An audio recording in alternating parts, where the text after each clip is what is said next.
Guys আমরা এখন double espresso calibration করব। আমরা সাধারণত এটাতে 16 গ্রামের জন্য পটার ফিল্টারটা পারফেক্ট, আমরা 16 গ্রাম নিয়ে নিচ্ছি। সো আমাদের গ্রাইন্ডার অটোমেটিক সেট আপ করা থাকে, এই জন্য আমাদের মাপার কোনো প্রয়োজন নেই, আমরা ডিস্ট্রিবিউট করে নিচ্ছি।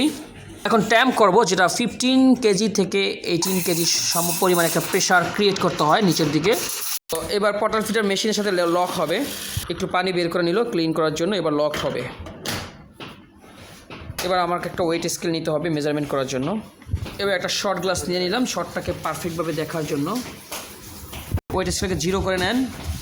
এসপ্রেসো 25 থেকে 30 সেকেন্ডের মধ্যে পরে, কিছু কিছু জায়গায় 35 সেকেন্ডের মধ্যে পরে। আমাদের সেটিং চেঞ্জ করতে হয়, আমাদেরকে ম্যানুয়াল সুইচ কিছুক্ষণ চেপে ধরতে হবে, যেটা 3 থেকে 4 সেকেন্ড। বাতিটা যখন আপ ডাউন করবে তখন আমাকে এটা ছেড়ে দিতে হবে আর এটা অন করে দিতে হবে। এখন আমাকে দেখতে হবে যে এসপ্রেসো ঠিক মতো পড়ছে কি না। এই যে লুকস গুড। সো এখন আমি যতটুকু চাই, যদি আমি 45 চাই 45 পর্যন্ত পরে এখানে চাপ দিলে এটা সেট হয়ে যাবে। যদি আমি চাই 50 ml এসপ্রেসো, তাহলে এটা চাপ দিলে আবার সেট হয়ে যাবে। যদি আমি চাই 60 ml, তাহলে 60 ml সেট হয়ে যাবে। ঠিক আছে, এখন আমরা 60 করব। আমরা 60 করে দেখি কি অবস্থা। 54, 55, 56, ব্যাস আমাদের 60 হয়ে গেল, রাইট?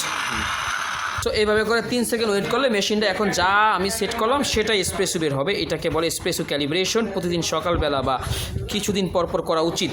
যদি আপনাকে এখানে দেখাতে চাই এসপ্রেসো 60 ml ডাবল, দেখেন আমরা 60 ml করেছি ইতালিয়ান স্টাইল ফলো করতে গিয়ে, কিন্তু কিছু কিছু জায়গায় 36 ml থাকবে, অথবা এসপ্রেসো ক্যালিব্রেশনের জন্য 1:2 রেশিও ফলো করে।